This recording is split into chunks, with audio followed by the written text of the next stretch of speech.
Bonjour à tous et bienvenue dans cette chronique taraborienne, une chronique taraborienne au cours de laquelle nous allons nous intéresser à ceci, ce petit lot qui vient d'arriver et qui se nomme Cthulhu Origins.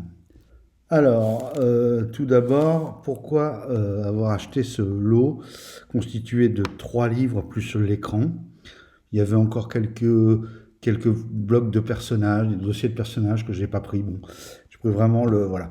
Alors, je suis tombé par hasard sur une vidéo qui en parlait, une vidéo qui remonte à 2 ans, et j'ai trouvé le discours des porteurs de projet, à savoir un couple Raphaël et Alicia Amimi, je crois, de mémoire le nom.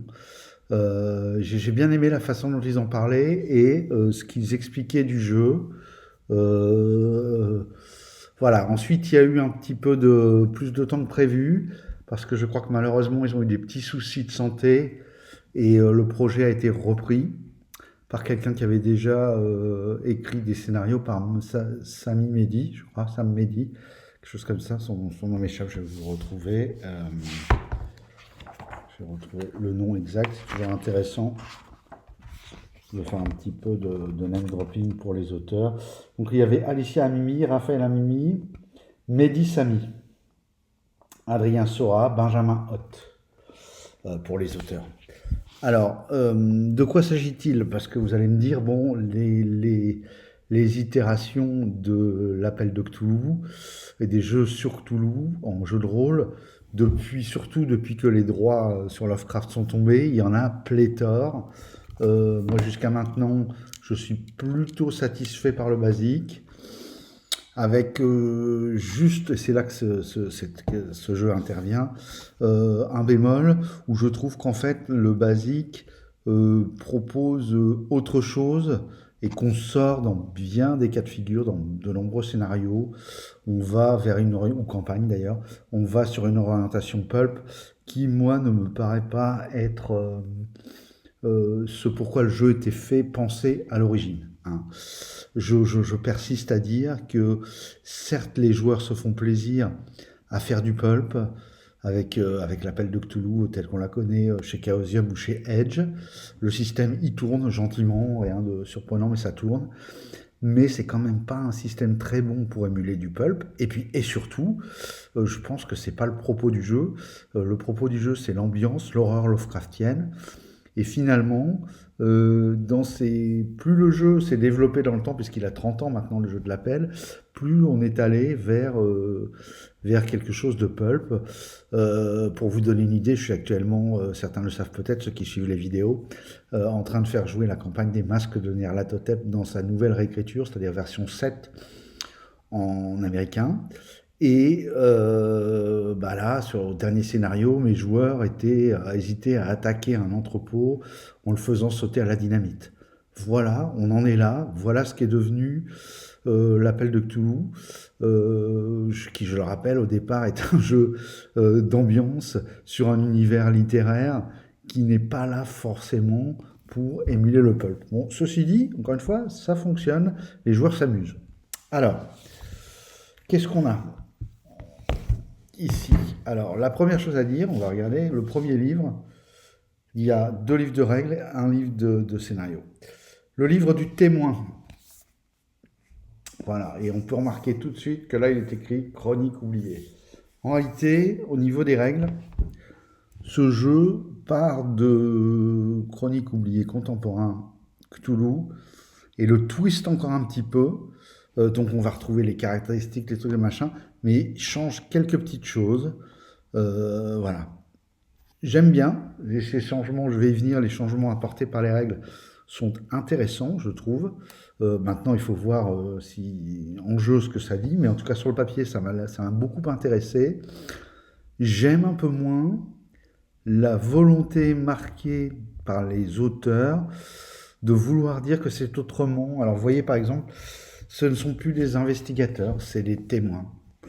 Oui, alors pourquoi pas? Bon, après ça c'est personnel, c'est peut-être parce que je suis très habitué au lexique en fait employé dans l'appel et que du coup là je trouve que le changer pour le changer, voilà, le gardien des arcanes que j'aimais beaucoup dans l'appel devient l'archiviste.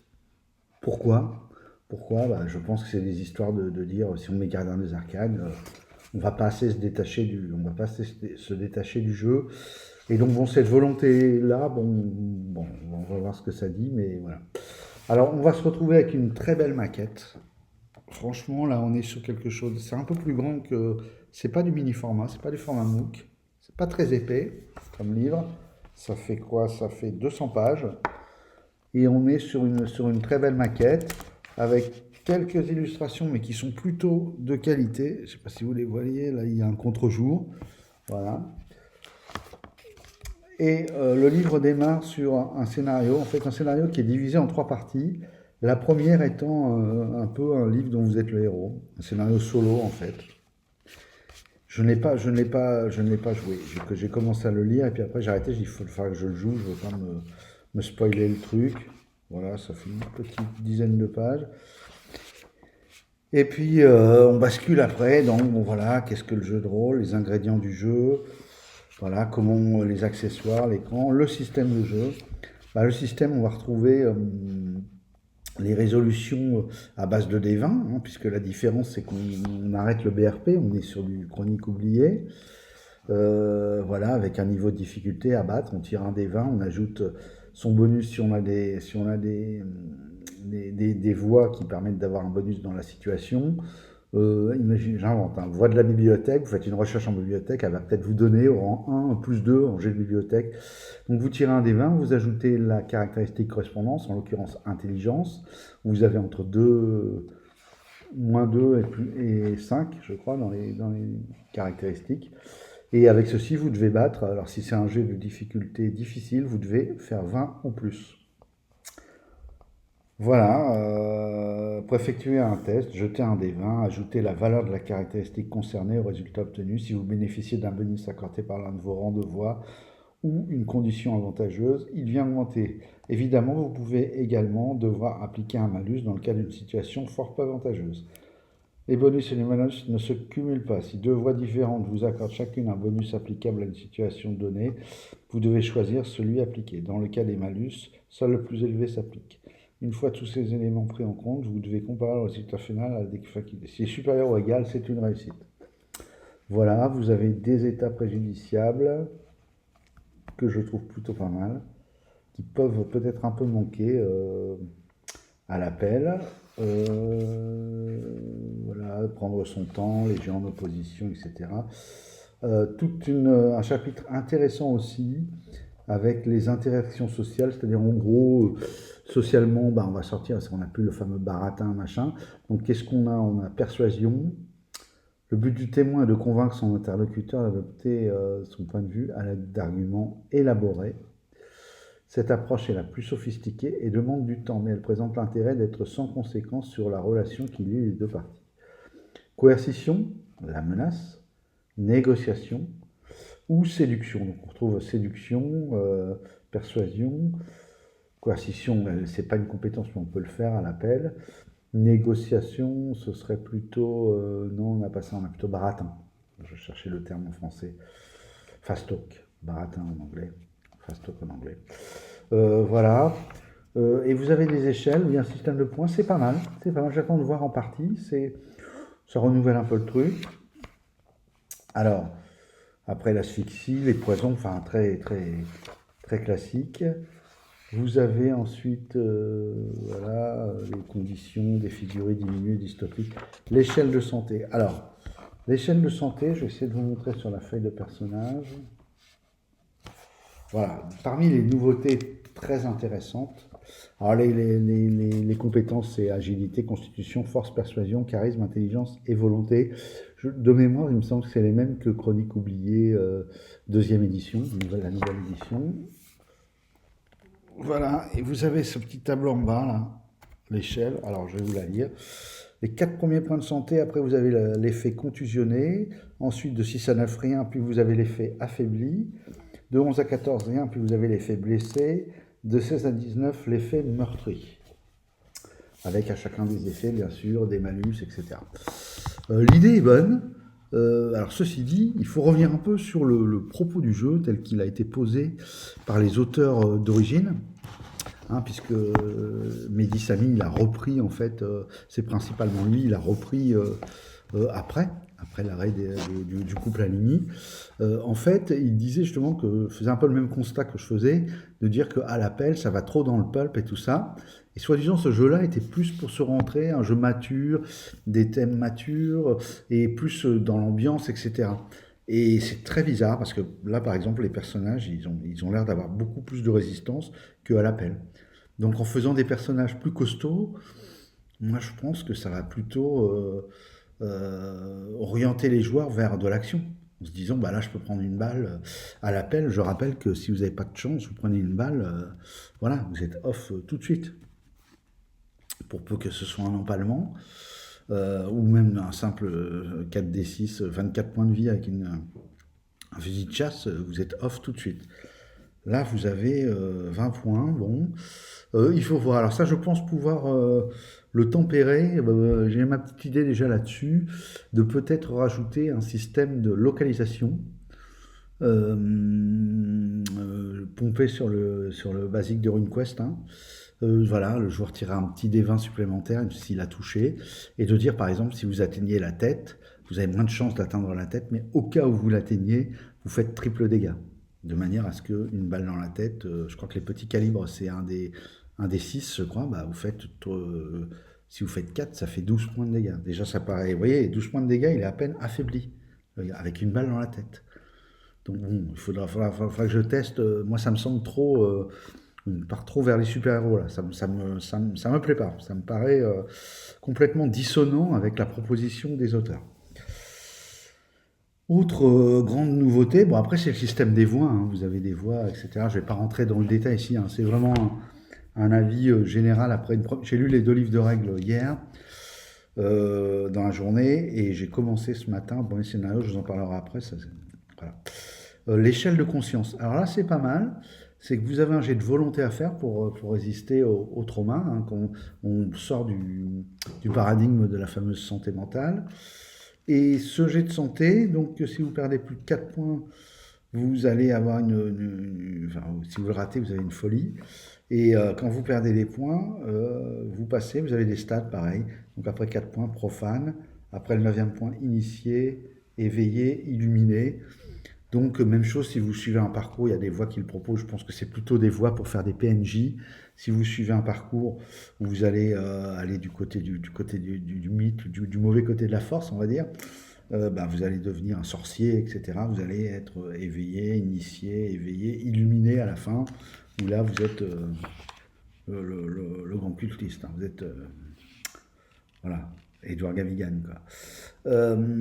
Voilà, au niveau des classes de personnages, c'est un petit peu différent, c'est pas vraiment des métiers, c'est des occupations, c'est des domaines professionnels qui vont vous donner accès à des voies, je vais vous les trouver. C'est pas mal, ça, je pense que ça change pas grand-chose en fait. Je pense que c'est un effet purement cosmétique, et puis c'est raccord avec ces règles-là, mais je pense pas que ça... J'y arrive, les voies, voilà, je suis dessus. Vous avez les voies de base, voilà, les voies de la furtivité, etc. Et vous avez un tableau, c'est le tableau d'avant que je cherche, c'est quand vous choisissez... Tac.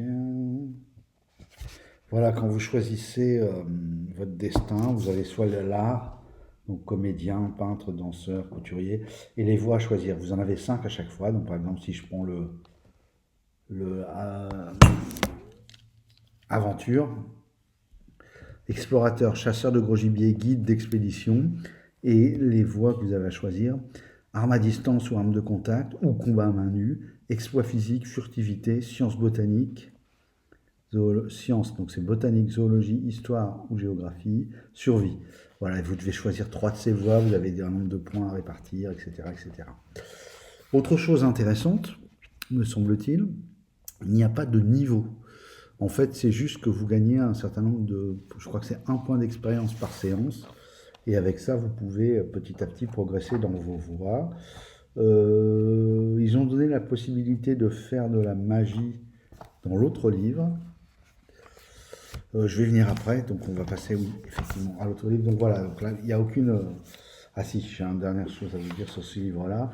Encore une fois, soi-disant, le jeu doit éviter le pulp, et vous avez des tableaux d'armes, batte de baseball, canne, fouet, matraque, nunchaku, poing américain, tonfa, bâton, grand maillet, main nue, canne épée, couteau, poignard, épée, fleuret, rapier, hachette, katana, arme de trait ou de lancer, arbalète, arc, balise. Bon, donc il y a des armes. Donc bon, ça me semble aller, encore une fois, dans le... Je sais pas pourquoi, ils ont dû se dire, il faut qu'on le mette, puisqu'effectivement, il y a des adversités à combattre, donc il faut donner une petite chance de les combattre, mais encore une fois, si le propos du jeu, c'était d'éviter le pulp, parce que si c'est pour retomber dans les paradigmes, voilà, les mêmes que dans l'appel, en disant juste qu'on ne dit plus que c'est des investigateurs, mais un témoin, et le maître de jeu, c'est plus le gars des arcanes, c'est l'archiviste, je ne comprends pas trop l'intérêt de ce jeu. Hein.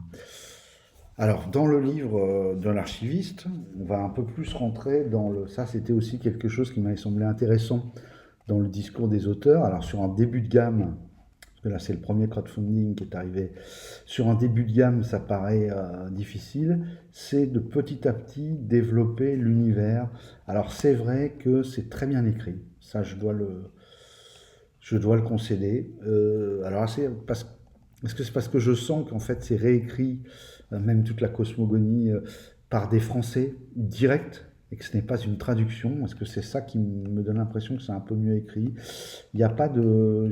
Oui, j'ai vu une ou deux petites fautes de frappe, mais j'ai pas vu de choses vraiment dérangeantes au niveau des ouvrages. Là, vous voyez, c'est très belle double page. Les livres sont magnifiques, hein. Les couvertures, regardez ça. Les couvertures sont... L'ambiance est excellente. Voilà, donc dans ce livre-là, hein, je vais prendre un peu la table des matières, que vous sachiez. Le sommaire, donc vous avez le folklore des collines et conscience. Alors oui, ce qu'ils appellent le mythe, en fait, c'est pas le mythe de Lovecraft, le mythe de Cthulhu, c'est le folklore des collines et conscience. C'est pas mal, ça ramène un peu au côté anthropologique. Alors il y a les voies de magie mondaine, les sources du savoir indicible. Les voies de l'ouvrage, par exemple, c'est pour avoir, voilà, quand vous possédez un ouvrage, vous pouvez utiliser certains de ses sorts. Les voies des ouvrages ésotériques et occultes. Voies de l'initiation. Ça, c'est plus peut-être pour du PNJ. Voies des artefacts et sortilèges. Voilà, des rituels, des sortilèges de rang 1, rang 2, rang 3 jusqu'au rang 5. Alors les autres dieux, vous avez voilà, Azathoth, voilà, vous avez tout, hein, vous allez retrouver exactement où on est les créatures des collines d'ailleurs, les choses rares, les Shantak. Il y a un peu moins de créatures, je crois, que dans le... Quoique, au contraire, il y a l'indicible, les choses inhumaines, les démons, les fantasmas. Bon, il y a quelques petites variantes qui sont toujours intéressantes, ne serait-ce que pour piocher dedans. Et puis vous avez, à partir du chapitre 6, la cosmologie Lovecraftienne, qui est pas mal faite, parce que là, vraiment... il l'ancre vraiment dans la géographie. Vous avez c'est par paragraphe, vous avez le Massachusetts, Rhode Island, le Vermont, c'est toute la Nouvelle-Angleterre en fait. Et puis les cités antédiluviennes et oubliées de l'humanité, Harlier, la cité sans nom, la cité perdue des grands singes blancs, la cité des anciens au-delà des montagnes miskatoniques, les contrées du rêve. Enfin, vous avez un chapitre 7 sur la magie, l'ésotérisme, l'occultisme, ça c'est pas mal aussi. C'était assez intéressant à lire. Et puis, une soirée tempétueuse, un scénario. Donc, les scénarios, il y a le premier dans l'ouvrage des joueurs ici, qui est fait à la façon d'un livre dont vous êtes le héros. Celui-là, on peut le mettre en scène. C'est la suite, en fait. Et vous en avez un dans l'écran. Je vais ouvrir également. Donc, l'écran, vous avez un nouvel écran. Je pense qu'on va prendre une bonne claque encore au niveau des illustrations. Là, je dois dire que vraiment, là, quand j'avais détesté les illustrations de Oublié Fantasy 2, que j'avais trouvé gamine et pas bien du tout, autant là, ouais, l'écran de l'archiviste, ça se pose là quand même, vous voyez. Si vous ne comprenez rien que la jaquette, voilà, j'adore ces dessins.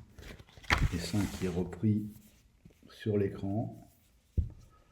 Et l'écran en lui-même, petite déception, il n'est pas en paysage, il est sur un format un peu bâtard, voilà, mais il est magnifique. Franchement, l'écran, bon, après, des beaux écrans. Il y a un chronique oublié, mais assez, Cthulhu Origins, mais assez discret ici. Et de l'autre côté, il m'a l'air bien parce qu'en fait, il est très visible. Hein, je vous le mets là, vous voyez, il est super lisible.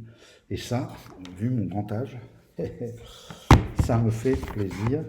Et vous avez un livret de l'archiviste. Dernière errance, track à New Harbour. Voilà. Un livret de scénario qui fait 21 pages quand même. En 21 pages, on peut en faire des scénarios. Quand il s'agit de scénarios d'atmosphère ou d'enquête, 21 pages, ça commence à être assez intéressant ce que vous pouvez compiler comme information pour titiller la sagacité de vos joueurs. 21 pages, oui, il y a vraiment... ça peut constituer des heures et des heures à jouer. Constituer des heures et des heures à jouer. On peut le laisser comme ça en Europe. Je n'arrive pas à le remettre dans son petit blister. Et vous avez, j'en viens au troisième ouvrage, Contes extravagants des collines et d'ailleurs. Les contes extravagants vous plongent au cœur des mystères du folklore des collines, ces mythes et légendes qui hantent encore les forêts et régions reculées de la Nouvelle-Angleterre, si chères à Howard Philip Lovecraft. Au fil des 6 scénarios dévoilant certains de ses secrets les plus effroyables. Une invasion venue de l'au-delà, par le vide sidéral dans Le mal à la racine de Sylvain Forge, le réveil des forces indicibles tapies dans les forêts profondes de Nouvelle-Angleterre dans le journal intime, d'abjectes dérives de la science dans la moisson de chair d'Alexis Flamand. Non, tiens, le nom vous dit quelque chose. Alexis Flamand. Des choix parfois cruels et la dure réalité des conséquences de nos actes à la mémoire de Dwight Goffman, de Christophe Rossati. Une incursion dans les contrées du rêve et au-delà du rêve, au cauchemar, dans Napoléon, le rêve de Davon, de Willy Dupont. Et pour finir, une impie réalité dissimulée derrière un projet cinématographique auquel personne ne croit, dans The Cultist de Benjamin Ott. Là aussi, le nom me dit quelque chose.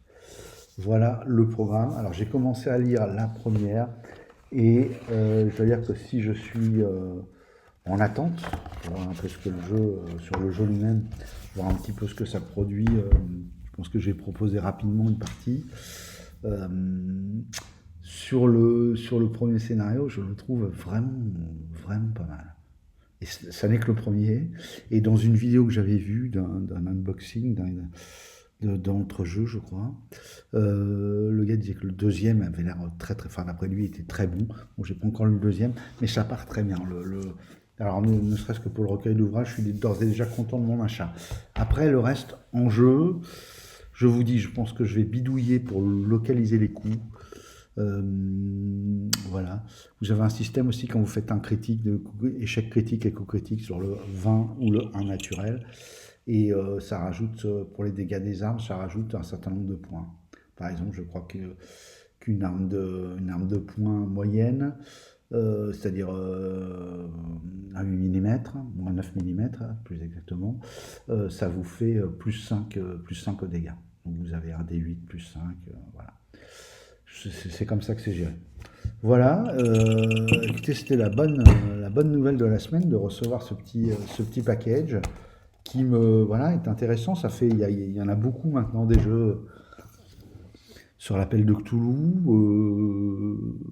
Bon, à voir, à tester. J'avais déjà fait jouer une enquête avec Chronique oubliée contemporain, donc Cthulhu.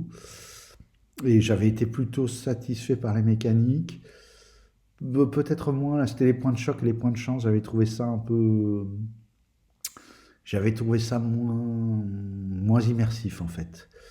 Le côté méta-jeu comme ça, j'ai un peu du mal. Là, je trouve que la gestion de la santé mentale m'a l'air pas mal du tout. Et du coup, les personnages sont bien fragiles parce qu'en fait, quand vous franchissez une étape, contrairement au point de vie, enfin à l'échelle de la santé, vous pouvez avoir des blessures récurrentes, machin, mais vous pouvez vous soigner. C'est beaucoup plus difficile pour soigner l'aspect psychologique des personnages. Donc ça vous donne tout de suite autre chose, une fragilité. Là, ça a l'air de tenir ses promesses. Et puis, je crois que peut-être l'intérêt, il est peut-être aussi dans le redécouvrir avec une autre plume derrière.